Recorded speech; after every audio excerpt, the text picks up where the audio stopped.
সেই লাগাম খানা ধরে দেখো কঞ্জনা কঞ্জনা, তোমার ঘরে বসত করে কয়জনা মন জানো না, তোমার ঘরে বসত করে কয়জনা।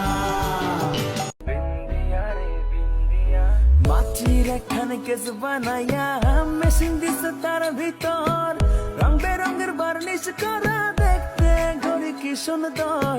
मैं लिख दूं आसमां पर ये कि पढ़ लेगा जहां सारा, हुआ ना हो